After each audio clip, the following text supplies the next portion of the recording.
Hey, I'm Dr. Todd, dentist by day, magician by night, and this podcast is where my two worlds collide. Welcome to the Magician's Workshop, the show where I get to sit down with the most brilliant minds in magic and variety arts to uncover their secrets, stories, and creative journeys. If you love magic as much as I do, make sure to like, subscribe, and hit the bell so you never miss a moment right here on YouTube or your favorite podcasting site.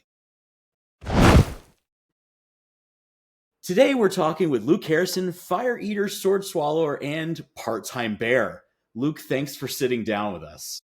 You're welcome. Thanks for having me. I think brilliant mind and variety is a lot to live up to, but I appreciate it. Yeah. So tell me, okay, so you're a professional variety artist. Is that what you would label yourself as, a variety artist? Because you do multiple different forms of variety art. But I want you to treat me like I am a small child that does not understand anything about magic. So that way anyone like listening to this could be like, okay, what does variety mean to you? I'd say variety is it's kind of, I don't know, it's kind of anything that's not like traditional like circus art or, like I want to say anything that you can find on the strip, but like there's a lot of variety on the strip, so like sword swallowing is one of them, and fire eating. Um, Juggling, maybe, like, magic kinda fits in there too, but like, I don't know, like, there's so many different, like, I know of so many different variety performers, who do a lot of random stuff that it's hard to, like, quantify, and, like, it's hard for me to quantify because, like, I don't really know what not variety arts is. Like, I know what, like, variety is, like, I've Right. seen variety performers, but, like, and that's kinda what I grew up kind of what I grew up doing, but, like, I couldn't really label what is variety or what isn't variety either, it's this weird, Yeah, I don't know. I've been in this you're world for right. so When you put long. it like that, it's everything. Yeah, it's juggling, magic, Yeah. It's kinda everything, like I basically said, anything you could. it's kinda everything that's not like yeah, it's anything that's not like traditional circus, whether it's, it's like their gymnastics and, like, teeterboard and, sear wheel and trapeze, and, all this stuff that you would find, like, in a Circus Soleil show or any other, like, circus show, and then there's like sideshow, which is like the sword swallowing, the fire eating, human blockhead, walking on nails, all of that stuff.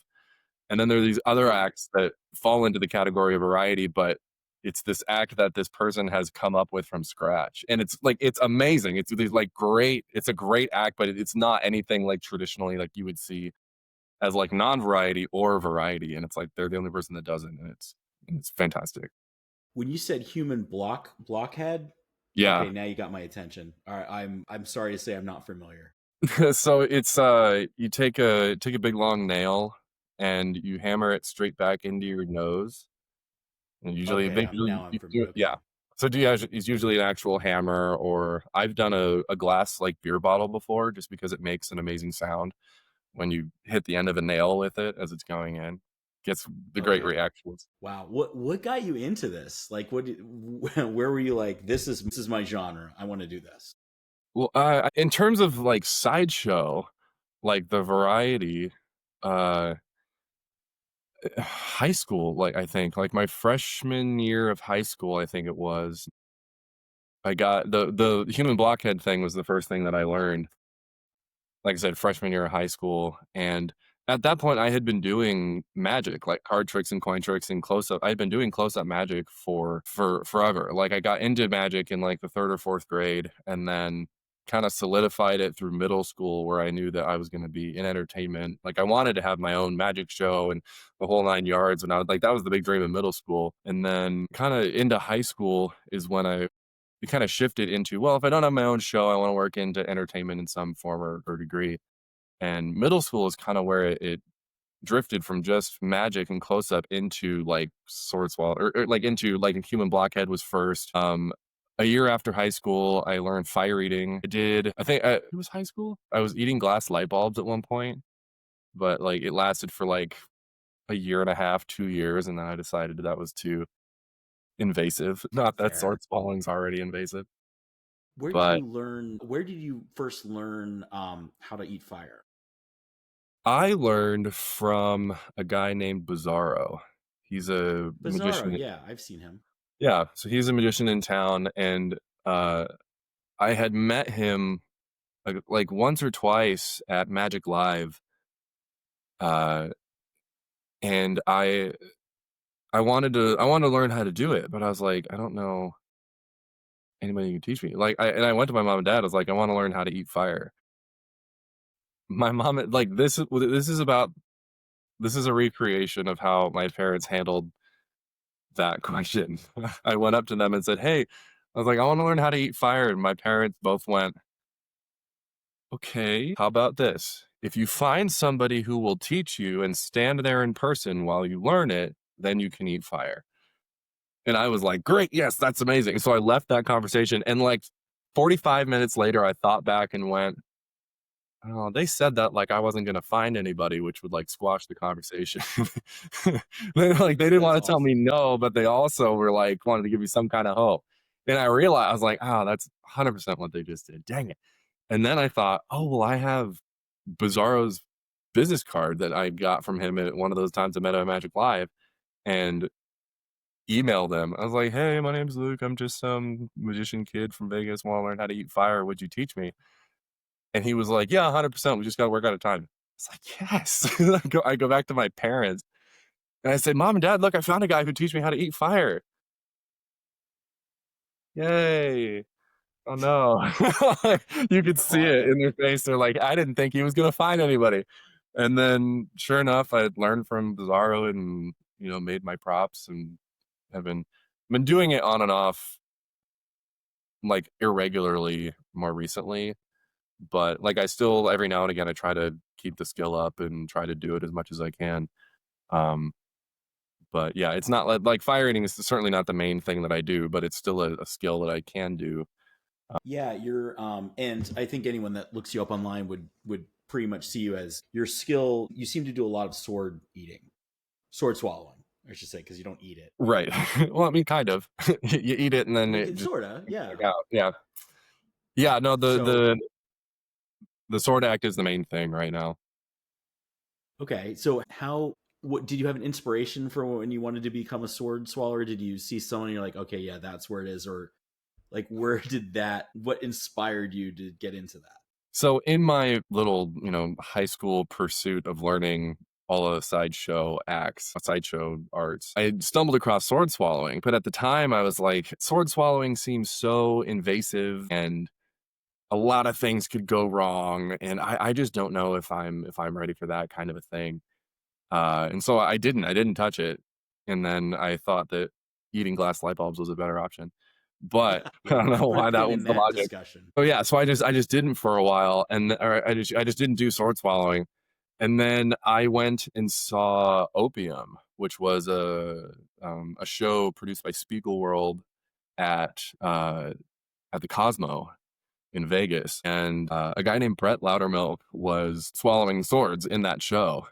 Um, and it wasn't until I saw sword swallowing live that that little like itch in me was like, you need to learn how to do that. So I found all the resources. I actually messaged Brett a couple of questions of hey pointers on XYZ and whatever, and um, he was super gracious. He answered like all of my questions.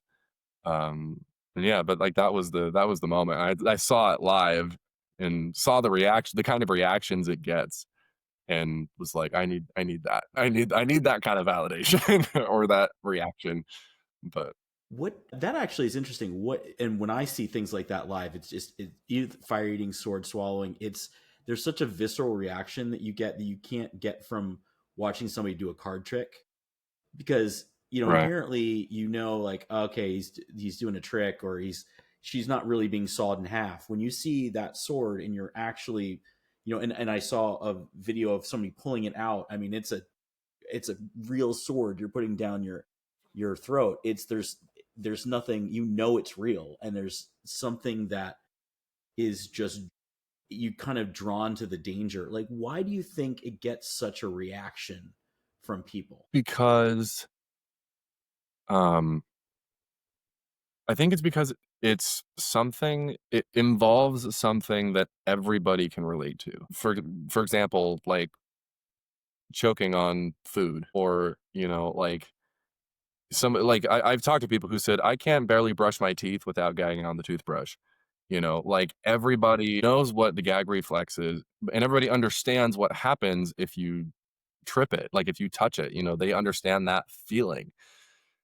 And I think that because everybody understands that part sort of inherently, that's why it gets such a reaction. It's just this abnormally large object going into a space that they don't normally think it could occupy. And they also know how uncomfortable that must be because they know they have the relation to knowing what that feels like.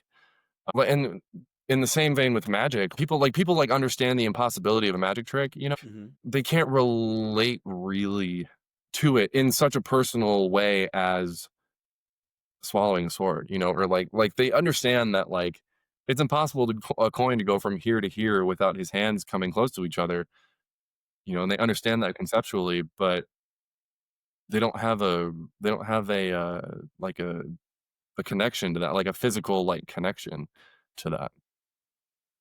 Yeah.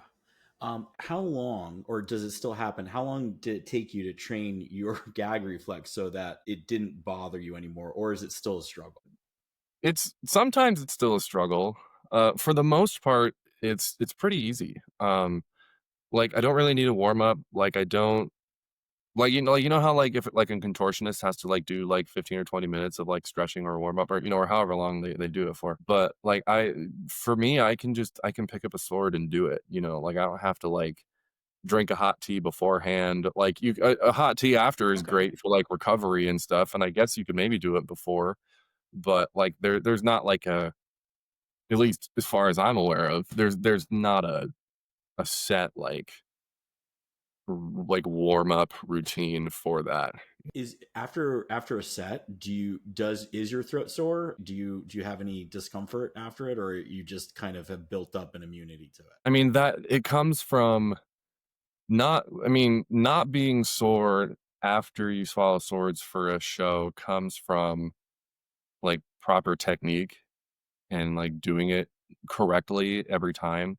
When I was first doing shows, um, I could get a sword down, but like I hadn't like found all of the specifics yet in terms of technique and position.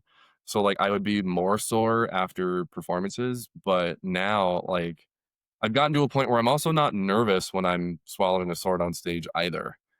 You know, uh I'm pretty comfortable doing it now so that when I'm on stage, I'm not being nervous while also trying to swallow a sword. Like my brain is not just chaotic because I'm so nervous.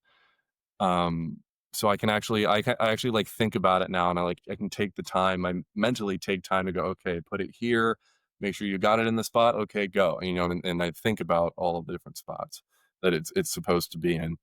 But yeah, that soreness kind of, at least from like I said, this is all my experience. The soreness kind of comes from not doing it properly. Like you can still do it. It's just not the ideal placement of whatever that thing happens to be. Because what makes a sword swallowing sword different? I know this may seem like a dumb question, but how is a sword swallowing sword different than a sword that you use to cut somebody? Um, what the differences? I mean, the one big one is they're not quite as long as a regular sword.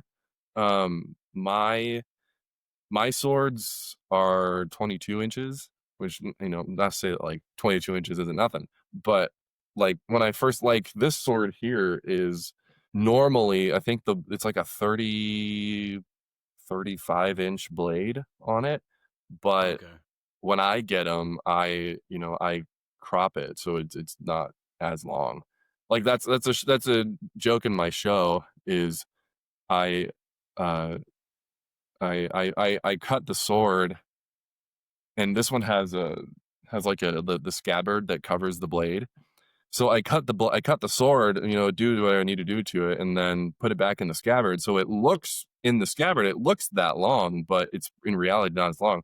And I walk out on stage with it like that.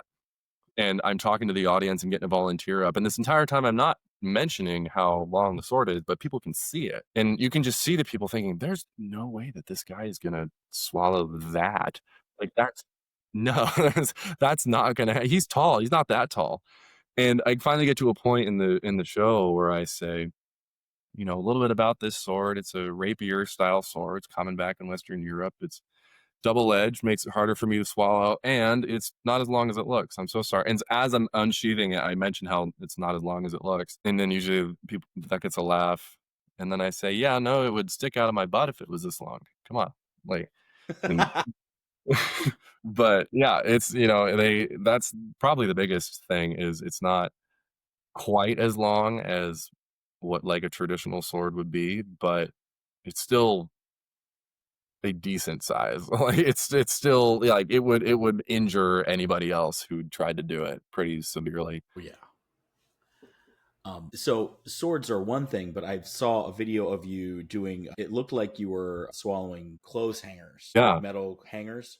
And so the thing I wanted to ask about that is when you're coming up with, or when you are using something other than a sword, like a clothes hanger, where is your comfort level? How do you train that in the safest way possible? Because it's, I mean, are you really in territory that you maybe wouldn't be otherwise?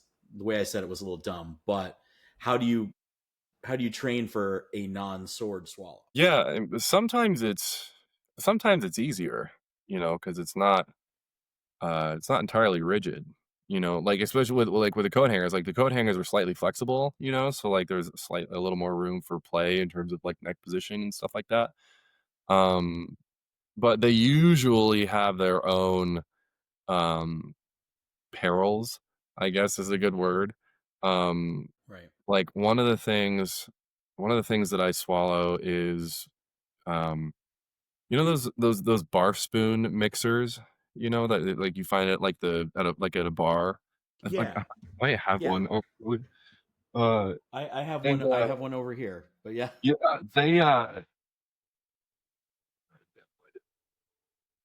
there it is. They have like at least this one. It has this like it's twisted metal through the middle, and it goes all the way the Yeah. length. So this texture in my throat was awful. Like it was so hard to practice because and it's still hard to do just because that texture running past your epiglottis and that tissue in there is so Yeah. uncomfortable compared to like a flat like smooth blade, you know. But in like most of that stuff, there's usually like a trade-off. It's like, well, it's not as long, but it has a different texture, or like it's longer, but it's also like bigger around or whatever it is. But that's kind of the fun of swallowing swords is there's a different challenge with whatever new thing you put in the show.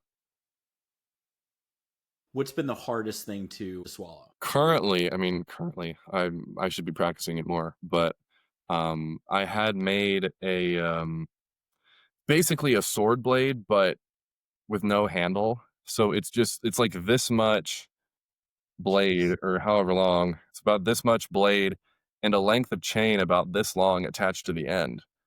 So it's just a flexible like handle basically and lay down. And because the chain is flexible, it can come up out of my throat into my mouth.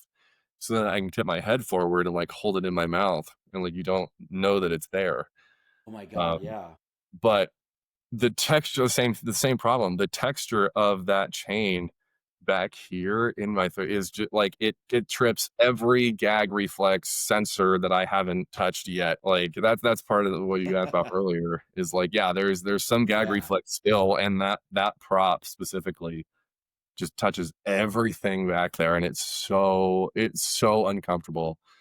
But like so was learning how to swallow a regular sword when I started. It's just Hmm. practicing it enough and sitting through that uncomfortableness do to be able to do that trick. That's Yeah. kind of the Honestly, if you walked out, pulled a chain out of your mouth, and there was a sword attached to it, I would probably pass out. Yeah, Because that's my goal is to make yeah, you pass. that would be the greatest thing I've ever seen. So yeah, Yeah, there's a I hate to encourage you because that seems like terrible, but I would right. love to see that. That's the job security part of sword swallowing. That's why you don't know many sword swallowers probably because nobody's willing to sit for just hours on end some days practicing the skill to be able to do it. It's so much time of being so uncomfortable that most people one are not going to even attempt to try the thing anyways. But two, it's going to be so uncomfortable if they do try that they're going to give up like 5 or 10 minutes in. Have you ever had a mishap or like a close call? Yeah, with that bar spoon, actually. Okay, okay. It's part of the reason I do it in my show. Uh, I went with a group of friends from work to do um, to do a foodie tour in Vegas. Like there's a couple companies That that sounds do it, awesome. but yeah, it's like you pay like a flat rate. It's like 200 or 300 bucks a person, depending on the level of niceness that specific tour is. But this company offers a bunch of different kinds of tours. But you pick one, you pay the flat rate, and then you go to like 3 or 4 different places that night, and you try like the entrees and the drinks that they have there. And you spend like a half an Gosh, that's hour at every, amazing. like 45 minutes at every place or whatever it is, and you just try their food. And it's amazing. But like, so this night was we did one that was in downtown Vegas, and we hit probably I think we went to 4 different places. It's like 3 or 4 different places. You get a cocktail at each one. So I'm like 3 or 4 cocktails in and like I'm 3 or 4 cocktails deep into this evening. And then we decide because the container park is like right next to where we ended. The container park is this place in downtown Vegas that's made entirely out of shipping containers. And so there's different like stores and outlets and retailers who have store. It's usually like locally owned places, but the entire place is made out of shipping containers. And there's a whiskey bar in there, and so we decided to go hang out at this whiskey bar for the night after this tour. And so we sit down, and I've had like a neat glass of some whiskey that they had that night. So three cocktails in, and a glass of whiskey and I thought it'd be a good idea to ask the bartender if I could borrow one of those bar spoons to swallow for my friends, which I had heard about. I knew that I can't even remember if I had done it at that point or if it was the first time I'd ever tried it. But it was one of It's the the first. best It was time to one of try the first. stuff. Yeah, 100% is when it's brand new and you are tipsy. You should 100%. Yeah. And so I don't know how we convinced this bartender to let me do it, but I borrowed this bar spoon and um the basic the basic way that I swallow a sword is I lick it, like lubricate it. I put it up, I swallow it, I lean forward so I can show the audience that it's going down my throat, and then I have somebody pull the sword out. That's the general outline of how this trick normally goes. So this is with the bar spoon. So I take the bar spoon, I lick it, lick it, lick it.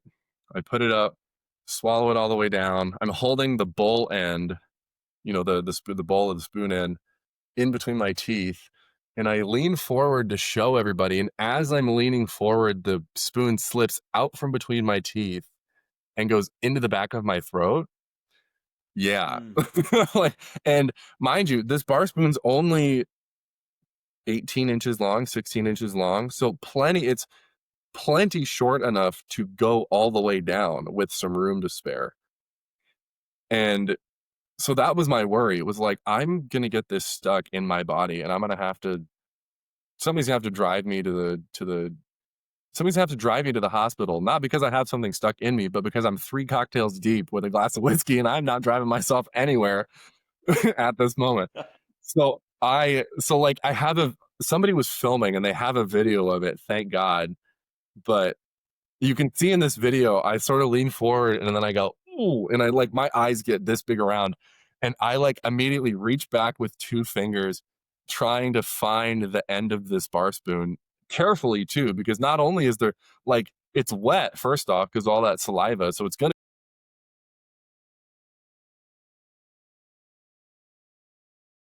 get down there. Like when I get down there, it's gonna be, you know, an inch of metal left. So I get back. Gosh. So I reach back there with like two fingers, so I can't get like obviously my whole hand back there, and I feel, and I've got I've got like an inch of this spoon still sticking out in a place where I can reach it. Like a scary amount of metal, still of reachable metal. And so I reach back, and like in the video you can see me tip my head forward, because normally when I have something down my throat and it's sticking out of my mouth, I can't lean my head forward because obviously there's metal there. But it's far enough back that in the video you can see me sit up Yeah. and do this as I'm reaching, and I reach back and I can feel it, and I like pinch it with my fingers, and I'm like pulling it out, and I eventually get it out, thank God. Like I get it, like the whole thing takes maybe, I don't know, 5 seconds from the time I jump to the time the thing comes out, but it felt like an eternity. Like it felt like all time slowed down, and I have all the time in the world to think about where my fingers are going to like pull this thing out. But like I pull the thing and I look at my friends and they're all like, "Are you okay?" And I'm like, "Yeah, I'm good. As long as it didn't go all the way down, like I'm better than I was Oh, 5 seconds ago." But that's the luckily for me, that's the only mishap that I've ever had. And it's with something that's not sharp. It's not a sword. It's something not sharp, and it's like that, and like I'm pretty sure the only thing that would have happened was I'd have gone to the hospital, they'd have stuck something down my throat, grabbed it and pulled it out, which normally they would knock somebody out for with anesthesia, but I could have been like, yeah, go for it, that's how it got down there. Like I'm fine, I can stay awake for this. But yeah, I'm lucky that I haven't been well, I think I've been doing this for 4 years now. In the 4 years that I've been doing this, that's the only mishap that I've ever had. wow. Well, I do want to get to some other stuff. Yeah. That sword swallowing story is making give me the creeps, but I love it. That's good. That's the goal. I have some inside questions for you from my sources. What is a water hold, and how do you prep for it? What is a waterfall? So I believe you're referring to a breath hold underwater. Yes. So uh a breath hold is just exactly what it sounds like. It's you're holding your breath for a inordinate amount of time for whatever the purpose is. And I why are they telling me to ask you this question? Is so the other thing. for for 6 months in 2020, I want to say 2023 or 2022. Good year. But yeah, very memorable, obviously. I was an escape artist in a show that Chris Angel was producing called A Mystica. He, it's the prequel to uh, his show Mind Freak, which he does now and has been doing for however many years. It kind of told the story of his life. It kind of told the story of his life growing up, and like included his inspirations in magic. And so Houdini was one of them.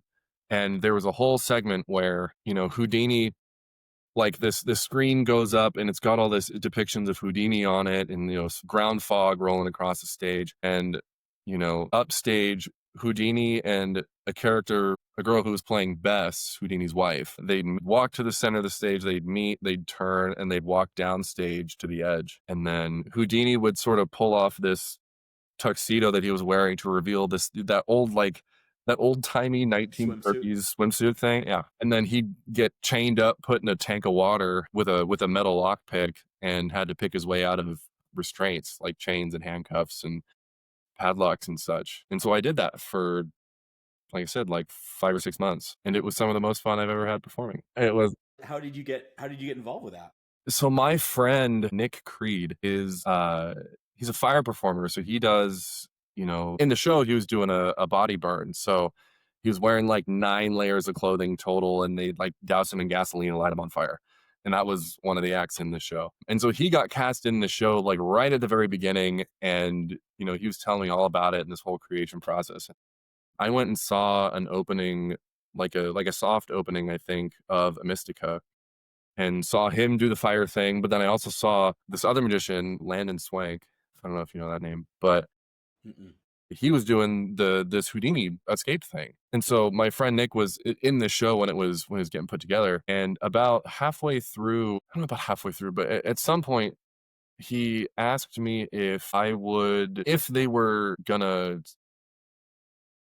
at some point, if they were gonna find and start looking for like an on-call escape artist for that track, would I do it?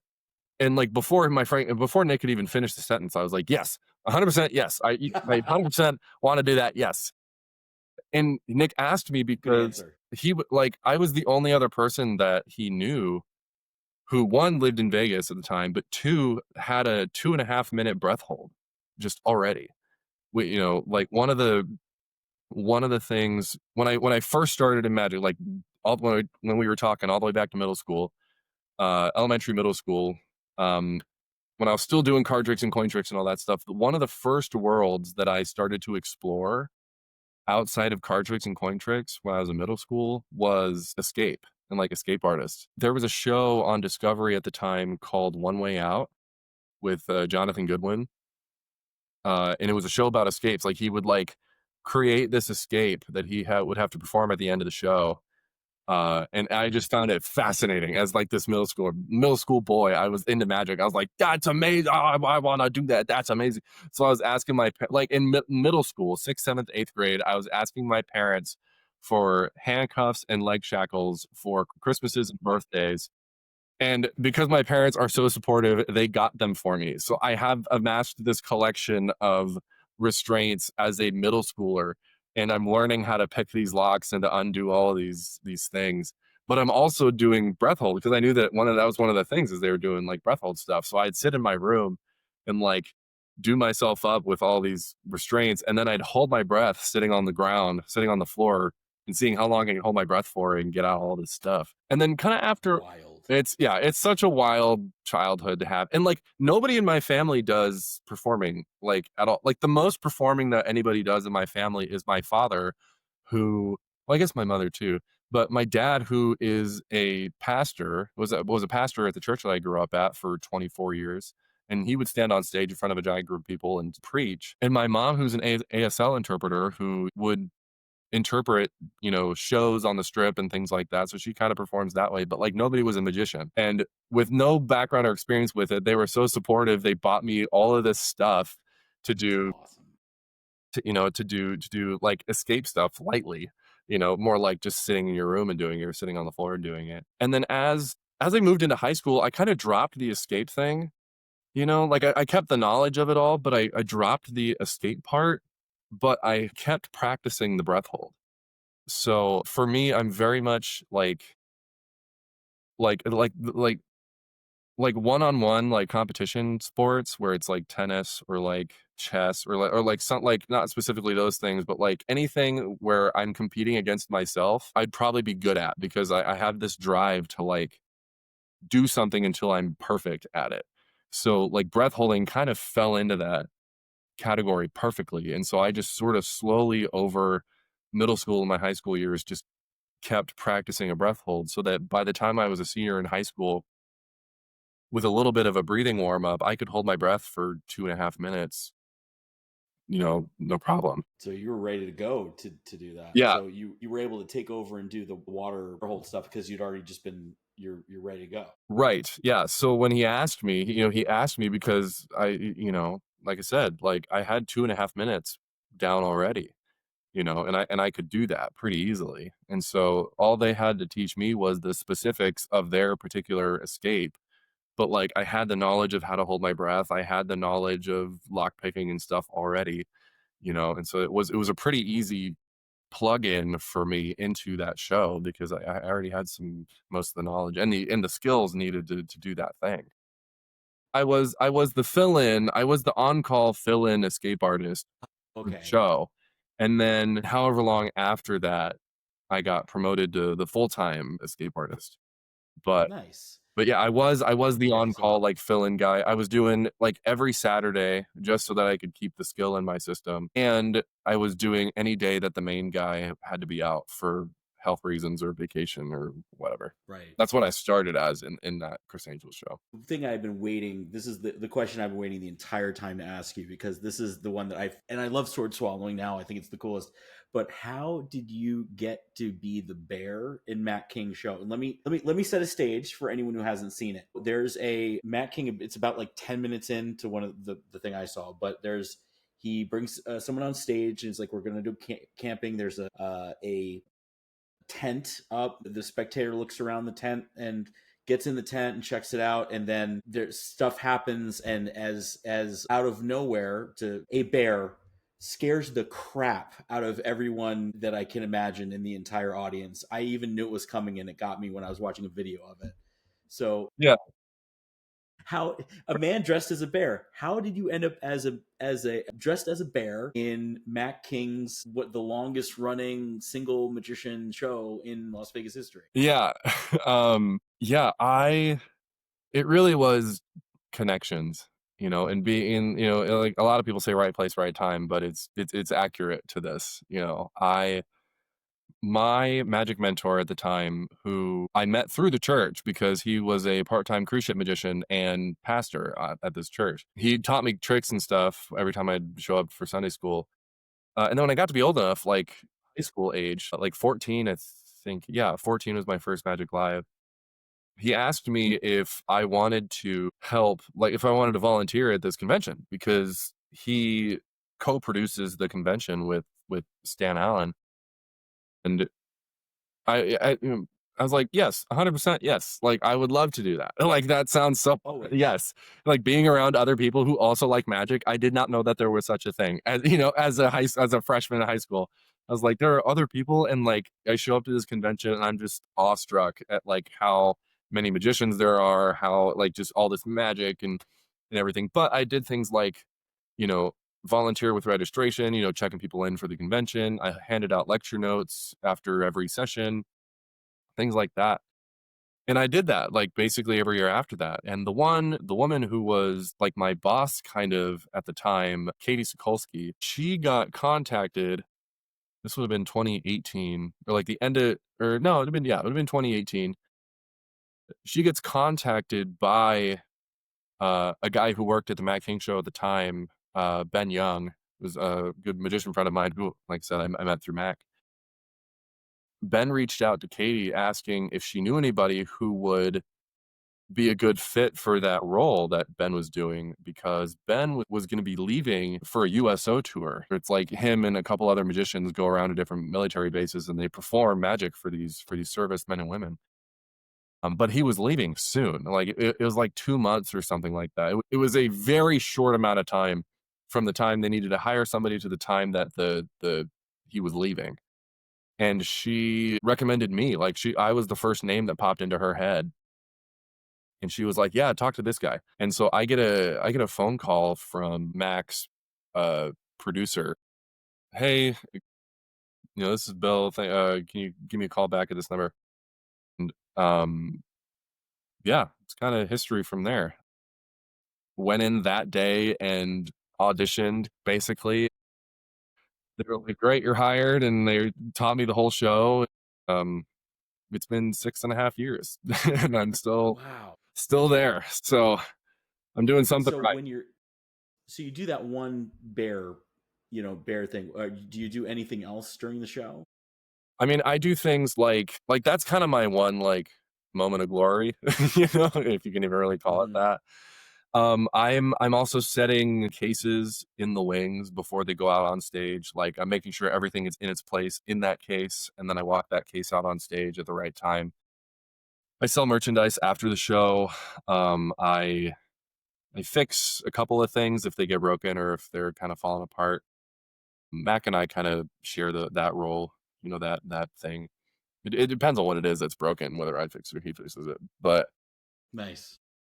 yeah, any other kind of like miscellaneous Do you stuff. like feed the goldfish? Yeah. I feed goldfish, I feed a guinea pig. Yeah, I keep the critters alive is what I say. I call myself the, animal wrangler at the Matt King show.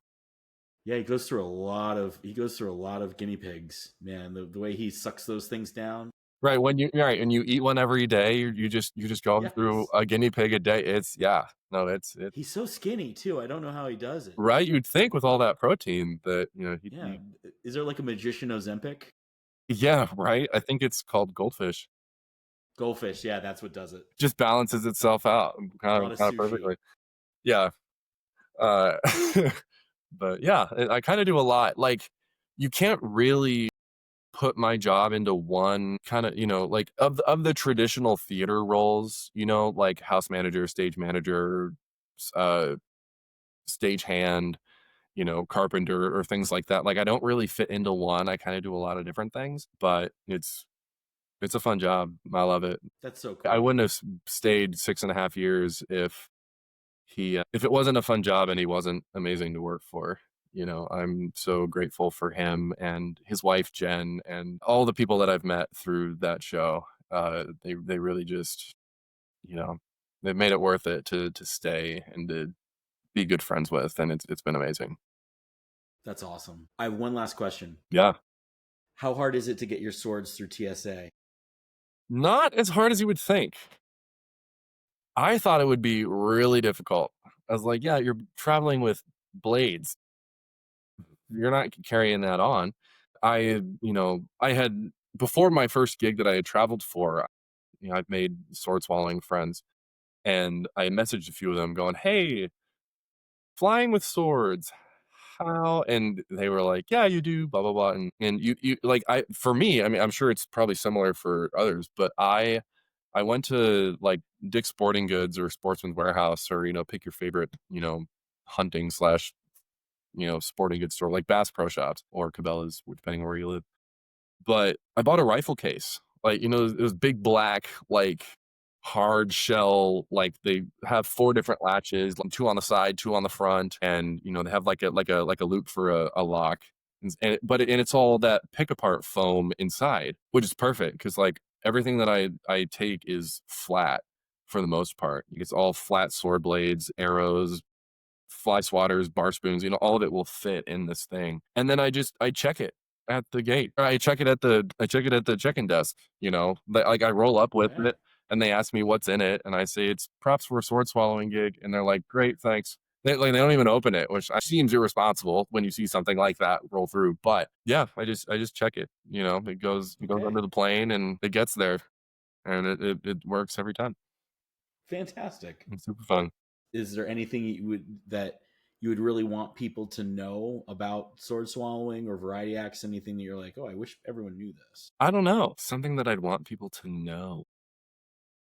I know. Sword swallowing is 100% real. It's not fake. I lucked out because I have connections with some folks, and I managed to get an X-ray of the sword down my throat. Yeah, and it's from the That's front, cool. which I should have done it from the side so that you could see it, like, this way, between my neck this way. 'Cause if you do it from the Yes. front, it seems like you could just be holding it in front of you, but I do have X-rays of the sword down my throat. That's that's partially why that's partially why I was more attracted to sideshow. We kind of touched on it a little Mhm. bit earlier, but that's part of the reason why I like sideshow so much is with magic. Like if I do a card trick and I read your mind, or if I do a card trick and I find your card, you're you're clapping for my ability to make it look like I found your card or I read your mind or pick your favorite magic ending. When I swallow a sword or I eat fire, you're clapping for my ability to swallow a sword or to eat fire. Like you're skipping this like middleman, to me, there's just something more honest about sideshow. There's an honesty that like magic doesn't have. It has it in some form. There is this like honest connection with an audience member when you do a trick, or you do this really awesome magic effect. But there's there's just like an extra like veil, that these people are like looking through, and it's slightly more foggy, like when people you about how you did a magic trick, you're sort of dancing around the truth, Yeah. like you're sort of, even though you might be telling the truth about whatever, you might be telling a truth about whatever it is, you're sort of dancing around this center thing that, like, isn't exactly all true, like you're hiding something. But with swords, or with fire eating or whatever, like there isn't that. There's You're not hiding anything. You can like, if I wanted to, I could give them the bar spoon, or I could give them the sword, or I could give them the arrow and be like, "Look, hit this against the table. This is a solid thing, right? Great, watch. I'm not gonna take it out of your view. It's the same thing." And it goes all the way down. And to me, I find more comfort in that aspect when I swallow swords. I find comfort knowing that I don't have to like think of a lie, or think of the Yeah. partial truth when it comes to explaining what I do. There's a certain honesty to sword swallowing and a sideshow that I really like. And I like it enough that it's sort of pulled me not totally away from card tricks and stuff, but it's like the main passion right now is finding how to make sword swallowing, you know, like how to make it interesting, even though it is already interesting, but like how to like my goal right now as a sword swallower is to figure out how to make sword swallowing more than just, here's the thing, it goes in, it goes out. Yay. It like how do you like, usually that comes with swallowing more than one thing, or the thing that you're swallowing is a different shape or a different thing entirely than a sword. But like I'm doing that with the coat hanger trick, that or the coat hanger thing that you were talking about earlier. Yeah. The effect for that is I bring out a stack of those white wire coat hangers that you would find at like the dry cleaners or whatever. And I go out into the audience and I give two of them to somebody in like the front row. I go back up on stage and I say, "Look at those. Make sure they're just exactly what they are. Two white wire coat hangers you'd find at the dry cleaners, and like hold them up and show." And I get them to hold them up, like one in each hand, show them that they're just two individual. I'm like, "Those look good. Yes, they're just exactly what they are. Actually, why don't you come up on stage and help me?" Give him a big round of applause. He comes up on stage. I stand him next to me, take them from him, and I say, "These are, like I said, just they're good. You check them. They are two white wire coat hangers." Yes, the guy's like, "Yes." And then I start explaining that, there's dexterity of the mind. You're like dexterity of the hands is card tricks and coin tricks. Juggling is the same way. Dexterity of the mind is the people who can do crazy math calculations and get them right every single time. I'm going to do dexterity of the stomach. And so I explain that my stomach, like these coat hangers, to this really cool ending to this trick. So I take the coat hangers back, I straighten them out.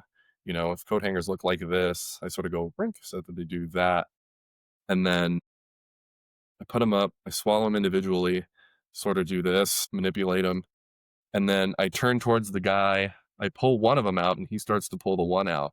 And as the first one comes out and it gets all the way out, he keeps pulling, and it pulls the second one out with it I because now love they're both that. linked together. And as it comes out of my mouth, it's linked together. And he's the last person to touch him. So it comes out of my mouth, it swings freely under his hand. And I say, "Look at those, like, pull on that. Those are two coat hangers linked together. It's not tape, it's not glue, it's not gonna fall apart. They're just physically metal through That's metal." so Yeah. crazy. And I send him back to his seat with him as like a gift. I'm like, "That's for you. You can have a seat." Like it motivates the reason, or at least it tries to motivate the reason for putting something down your throat. Like David Yeah, it's Blaine. it's I've never seen that before, and it's really cool to watch. Yeah, I'm trying to figure out like sword swallowing a reason to be, other than just the fact that you Yeah. can do it. The fact that it's just a stunt, or, whatever. Like what else could I do that motivates putting something down your throat? So like the coat hanger trick is my answer, is one of my answers for that right now. I've got a few other ideas that I want to try to create and come up. Ooh, I can't wait to see what else you're gonna stick in your mouth. You don't hear that every day. Right? Yeah, there's a lot of ideas. So we'll see how it goes. The world is your oyster. Yes, the world is your scabbard. The world is your scabbard. Oh, I like that. And that's a wrap on this fiery episode of Magician's Workshop. Huge thanks to the incredible Luke Harrison for taking us behind the flames and down the sword blade path of his wild career. Where can the people find you if they're looking? I'm primarily on Instagram. You can find me at LEWQUEE.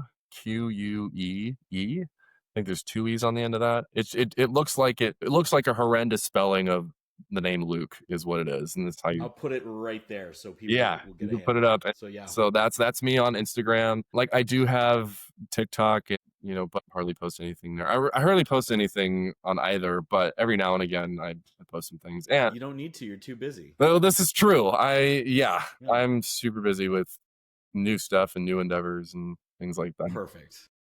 Well, if you've enjoyed this conversation and want to see more amazing artists who push the limits of what's possible, make sure to like this video, subscribe, and hit the bell so you never miss an episode. I'm Dr. Todd, and as Renee Zellweger said to Tom Cruise and Jerry Maguire, I'm just a magician standing in front of an audience asking them to believe. And we will see you next time at the workshop.